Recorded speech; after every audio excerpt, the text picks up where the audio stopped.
Dr. Brooks makes the case for capitalism not on the basis of economic performance, but really the morality of free enterprise capitalism. I think something that we all need to understand why capitalism works, not just efficiently, but morally. Dr. Brooks understands that free enterprise capitalism is really the only economic system in the world that respects our inherent and inalienable rights to life, liberty, and the pursuit of happiness.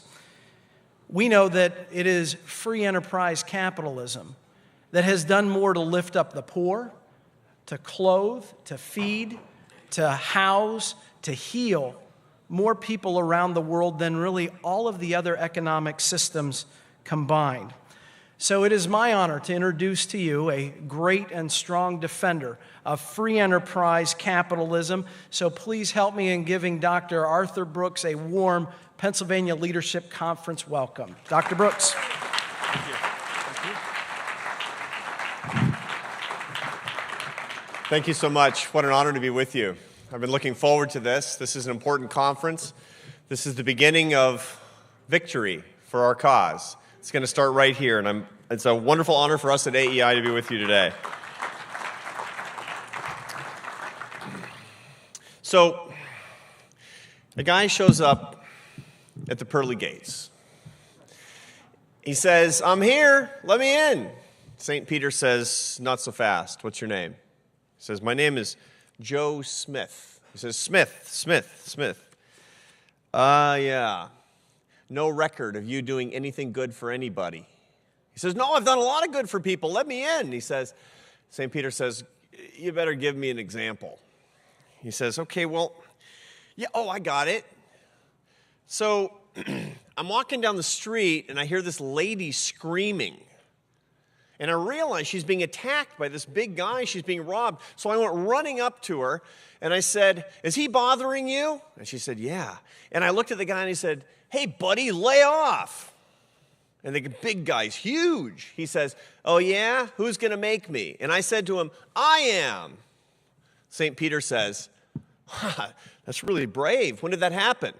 And he says, like 3 minutes ago." All right. We have a big fight on our hands. And we don't know exactly how it's going to turn out. But it's worth fighting for. And I'm going to tell you why. And it's not what we've gotten used to hearing. I'm going to tell you that the fight that we have on our hands for the system that we love and the country that we love is because we're fighting for people who can't fight for themselves. People who aren't here with us today. People who don't necessarily even vote like us. But they're people that President Obama has left behind. And they need defenders and they need warriors. And that's us. Now, I'm an economist, which means that I tell lies for a living. And one of the lies that economists like me typically tell you is that America is in a slow but steady recovery. 2.5% economic growth. You hear this all the time. You watch Squawk Box, me or one of my colleagues. 2.5% economic growth. That's pretty much what we're going to see next year. That's a lie. Why? Because that's actually a blended rate of growth. America's got two rates of growth right now. The top half is growing at 5%. The bottom half of the economy is growing at 0%. America. Since President Obama took office, since the day he took office, the stock market has increased in value by 110%. 81% of those gains have gone to the top 10% of the income distribution.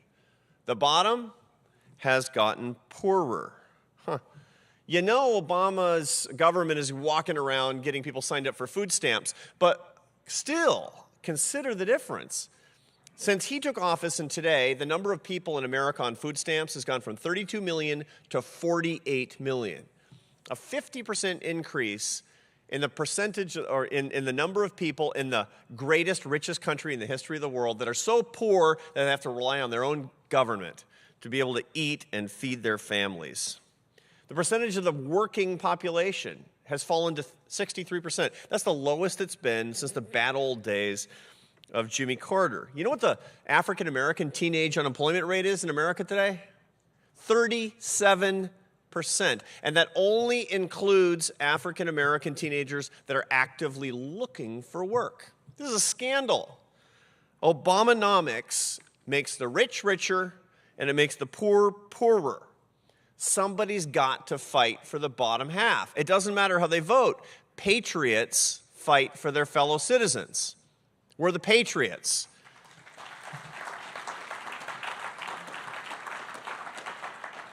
So now you go around and you look at public opinion polling, and I do that all day long, and you ask people, do you think there's a problem in this country? Everybody says, oh yeah, oh yeah. You know, huge majorities of Americans say that this country's on the wrong track. The trouble is, they think we don't care. They think those of us on the political right, conservatives, they think we don't care. I hate the data, but I'm going to tell you about the data nonetheless. You know what percentage of Americans say that the Republican Party is compassionate toward others? 16%. A minority of Republicans think that their own party represents a compassionate stance. UCLA did a study that talked to conservative citizens and found that the majority of conservative citizens think that their own leaders are somewhat heartless. When you look at the statistics of the depressing 2012 presidential election, I know, I could barely get out of bed the next day. But when you look at it, there's only one statistic that explains what happened in November of 2012. The only statistic that matters is this. Who do you think cares more about people like you? Now, before you dismiss that, I know it's sentimental, I know it's emotional, but do you want a president who doesn't care about somebody like you? I don't. I want somebody who cares about somebody like me. You remember why Ronald Reagan was so loved? I mean, nobody in my family voted for him. I literally didn't even know anybody who voted for Ronald Reagan. How he got elected is a huge mystery. And why did people love him? It's because he loved us. You know that the Teamsters Union endorsed Ronald Reagan in 1984 over the objections of their leadership? It's because Ronald Reagan cared about people like them. 2/3 of Americans said that Mitt Romney didn't care about people like them. Game over. That explained the 2012 election. Why do they think this? Why do Americans think this? Well, we can blame the other side because the other side, as a matter of strategy, tells people that we, in this room, hate the poor. That's what they do all day long. It's every man for himself, according to the Republicans. Conservatives don't care about poor people. That's what they do all day long. I mean, Obama has been dividing and conquering this nation from the day he took over. But what would you expect? He's got no game. He has no content. He has no product line. So he has to do stuff like that. The real problem is not what they say. The real problem is often what we say. If you listen to the way that conservatives frequently talk, they're fighting against things. We're fighting against things. We're fighting against government. We're fighting against regulation. We're fighting against deficits. We're fighting against debt. We're fighting against spending. Look, I'm against these things. I have a PhD in that product line. I believe in it. I think this stuff is out of control, but that's not the point of our movement. The point of our movement is not fighting against things. The point of our movement is fighting for people. Our mission is not to fight against the government.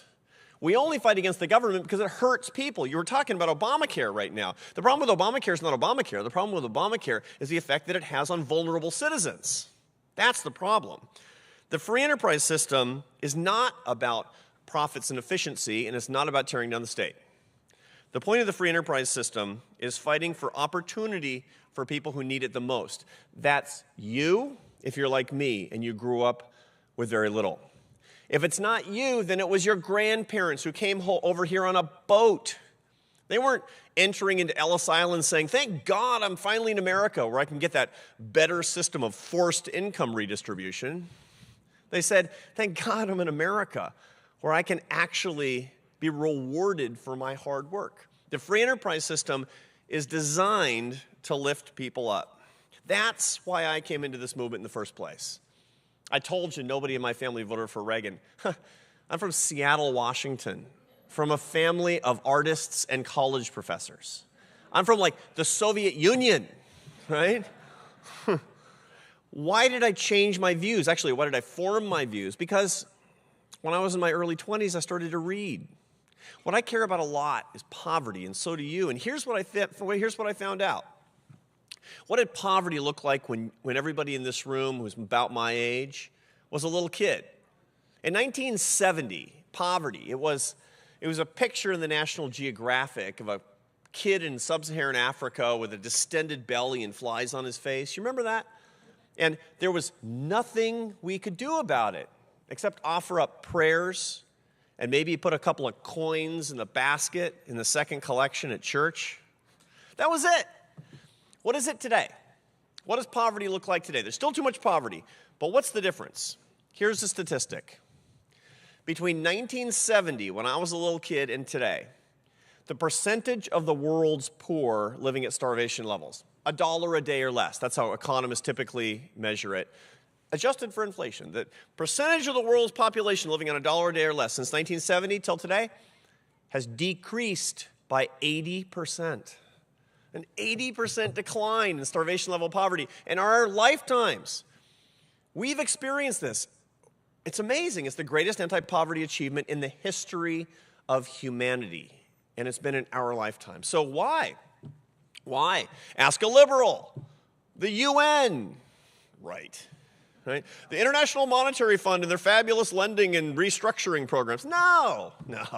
You know what it is. It's 5 things. 5 things pulled billions of people out of hunger, deprivation, and poverty. It was globalization. It was free trade, property rights, rule of law, and entrepreneurship. It was your American free enterprise system that started spreading around the world after 1970 for the first time in history. And somebody tonight won't go to bed hungry because of that. As Obama wouldn't say, you built that. The system that you fight for, the system that you believe in, that you demonstrate for which you're activists, it's not just good for our liberty. Somebody is not going to starve to death today in a place you'll never see because of this thing that you're fighting for. That's what brought me into this movement. This is not an economic alternative, my friends. This is a moral imperative. We must fight for this if we call ourselves good human beings. Now, here's a question. If we believe that the free enterprise system is a question of basic compassion, will people ever believe that? Will that ever win? I mean, can we win on that? Seriously. I have the data. I have the evidence. The answer is yes. See, I used to work with this guy. I taught at Syracuse for a long time. And I had this colleague who's a political scientist. He teaches now at George Washington University. His name is Danny Hayes. And he has been looking at the voting pattern of American citizens from 1980 through 2004. Millions of observations. And what does he find? He finds that people perceive traits for Republicans and Democrats, conservatives and liberals, natural traits. They all have bad traits and good traits, but here are the 2 good traits of conservatives that they naturally own. Number 1 is morality. Number 2 is strong leadership. Now, the Democrats, liberals, have 2 traits as well that everybody thinks they own: empathy and compassion. Now, let's say that you're a conservative politician, a Republican. Should you double down on your Republican traits to win? Or should you try to steal the traits of the other guys? It's a basic strategy question, right? Turns out, if you trespass on the traits of the left, if you steal empathy and compassion, it's game over. You win. Here's what it looks like. Let's look at independent voters, people right in the middle, the 40% of Americans today who consider themselves to be basically independent. If they perceive a Republican and a Democrat to be equally compassionate, it will swing their vote to the Republicans by 10 percentage points. That's it for 2016. They can't hold a candle to that. They can't win if we actually take up this as a main strategy. It does not matter if Obama and the 20% of hardcore leftists say they're lying, they hate poor people. It doesn't matter. If we can convince people in the middle that we have the strategy to help people more, we win. And that has to happen for the sake of the people in need. So how do we do it? What are the policies? What does it mean to be the warrior for the poor, for the people that Obama has kicked to the curb? It seems like nobody really knows. It's actually extraordinary. In our world, I'm a president of a think tank and in academia. People talk an awful lot about poverty. But when you actually ask, what do poor people need? Nobody's actually talked to a poor person, is what we find. So, as a very close friend, he's a professor, and he was doing his PhD dissertation at the University of Michigan Poverty Center, which is this opulent, marble columns, Center for the Study of Poverty, right? It's like poverty, it's where the money is, in academia, right? And he's beavering away on his dissertation one day. It's completely silent, and he's working on his dissertation. What do poor people need? What do poor people need, right? And an actual poor guy walks in, right? He sees the Poverty Center. He says, maybe I can get some help with my rent or something, right? They didn't know what to do. Somebody says, should I call security, right? I mean, the point is, we need to get out there and figure out what it is that people actually need. This is what we've been doing at AEI.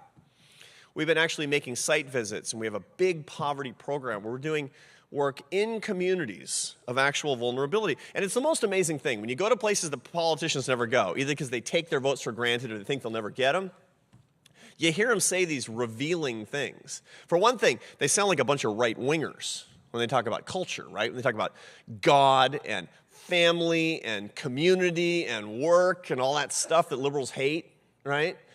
This is what poor people say that they think they need, right? But they have contempt for both political parties, too. They say, Democrats, yeah. You know what they think we need?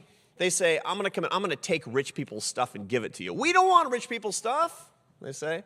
And Republicans, it's even worse. Republicans come to poor people and they say, you see a guy living in a car, and say, you know what you need to do, buddy? You need to start a small business.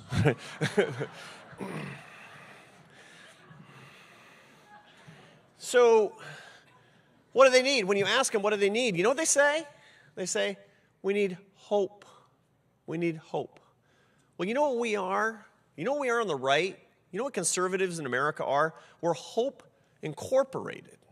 That's our product line. That's what we do. That's what we were put together to do, is to talk about hope for people.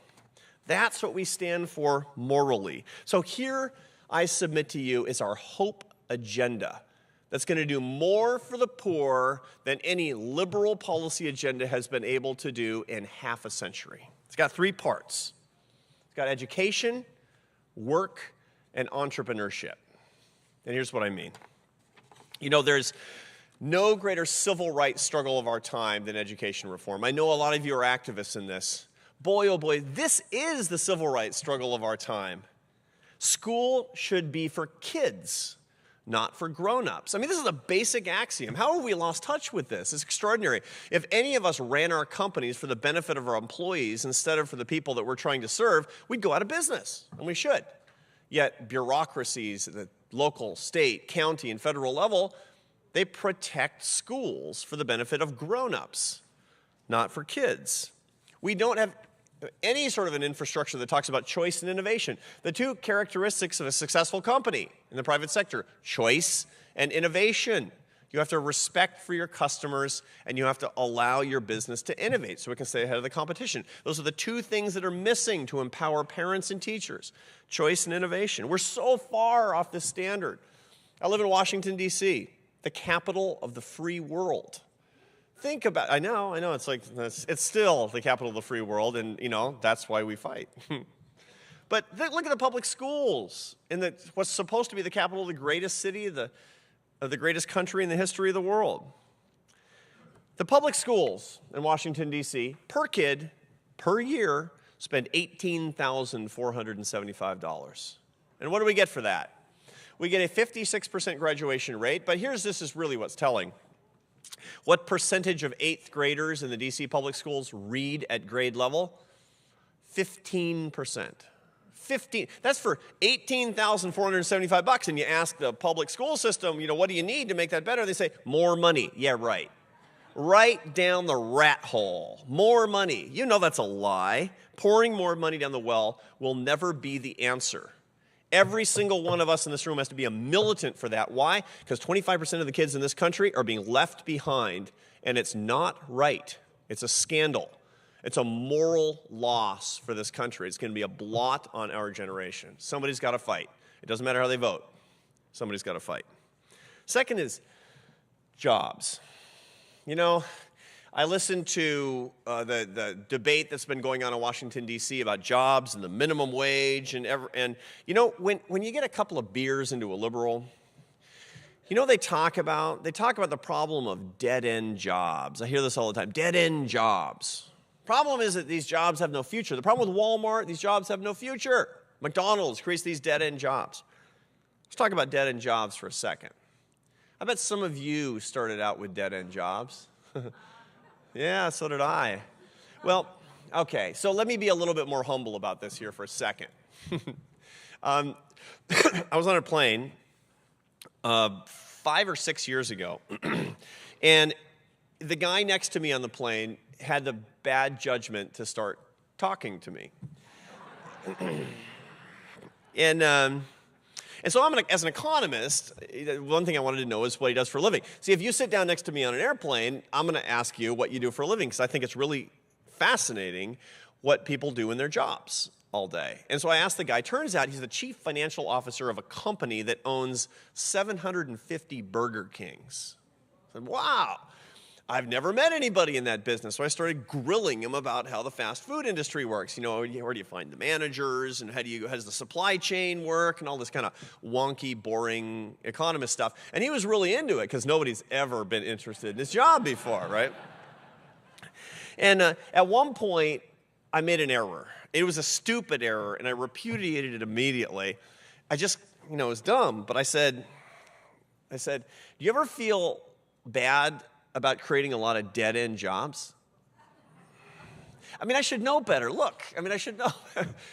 And his face turns all red, and I'm like, I got 2 more hours on this flight. I said, I'm sorry. I didn't mean it like that. And he said, I hope not. You want to know about our dead-end jobs? Let me tell you about our dead-end jobs. He said, if you stay on that dead-end job for 6 months, you'll be an assistant manager. If you stay on that dead-end job for 2 years, you'll be a manager making $70,000 a year. And if you're good enough and you work hard enough, you'll end up like me, because where do you think I started out? Flipping burgers at Burger King. That's amazing. And I said, no dead-end jobs. He said, dead-end people, dead-end culture, dead-end government, no dead-end jobs.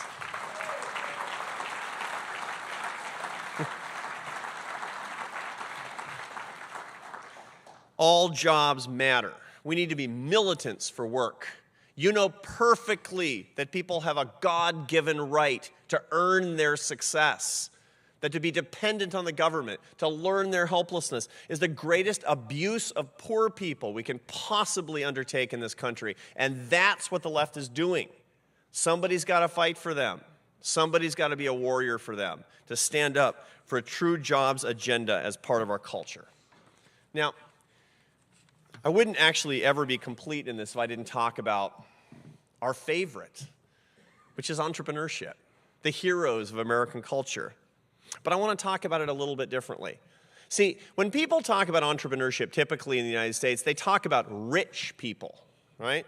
One of the biggest problems that we had in the presidential campaign in 2012 was that the candidate, whenever he talked about American heroes, entrepreneurs, he would say something like this. So I met this guy in Akron, and he dropped out of high school and he wasn't doing so great, but he had this idea for a sandwich shop, and so he borrowed a little bit of money, and he promised to pay it back, and he worked really hard, and he expanded a little bit, and then and dot, and then he made $1 billion, right? That's how the story always ends, $1 billion, right? That's not the punchline. That's not the end of the story. The real end of the entrepreneurship story was, and then he earned a living and was able to support himself. And then he was able to take care of his family. And then his kids saw him earning a living. That's the end of the entrepreneurial tale. Your ancestors didn't come to this country saying, I hope I become a billionaire. They just wanted to earn their success and be rewarded for their hard work for the first time. You know it's true. That's what we all want. That's the true American tale. Enterprise is not starting a business, although that's one manifestation. Enterprise is the dignified venture of your life. And everybody is an entrepreneur with his or her life. But it's getting harder for people at the bottom. You know that small business creation for people who are poor and have lost their jobs is down by 2/3 compared to where it should be at this point in a recovery, in an economic recovery. In the Obama economy, entrepreneurship by the poor is down by 2/3. Why is that? Well, here's the reason. In Washington, D.C., you want to become a realtor? That's a typical second career in an upper-income household. Okay? You want to become a realtor? 135 hours of licensing. Okay? All right, probably too much. You want to be a cosmetologist and braid hair in your living room? This is a typical job for poor African-American women, especially those who are single and have kids at home. Typical job. You want to do that? You know how much licensing you need in Washington, D.C.? 1,500 hours of training, or they'll shut you down and fine you. You want to teach hair braiding? Teach hair braiding in your house. 2,250 hours of training. That's what you need to be in compliance with the law. Look, imagine if the President of the United States got up there and said, you know, morally, the only thing you should have to have if you want to start a landscaping business in America, the only thing you should have is a lawnmower. Imagine if the President of the United States said that. That would be a pro-poor, pro-entrepreneur thing to say. No.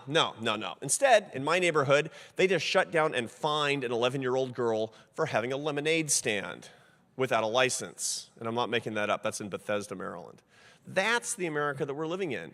It's against the little guy. It's against the poor. It's against people who want to make their way, and it's simply un-American. Liberals talk all day long about social justice. We have the key to real social justice, and we know that people need it. Here are my last words. This is a fight in our country not against liberals, not against Democrats, not against government, not even against spending. This is a fight for vulnerable people. It doesn't matter if they vote for Democrats or they vote for Republicans. They're Americans, and Obama is leaving them behind. Patriots fight for their fellow citizens. And by the way, this is going to win. If we do this right, we will be remembered as the country that reunited the nation around the cause of people who need us the most and brought back our nation with our standards and our principles and our morals for everybody. You know the thing that we need...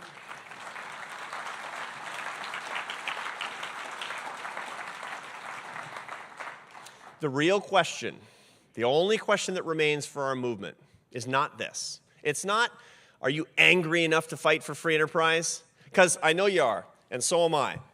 I wake up every morning steaming mad about something I dreamed that Obama said, and it's not as bad as what he really said. Right?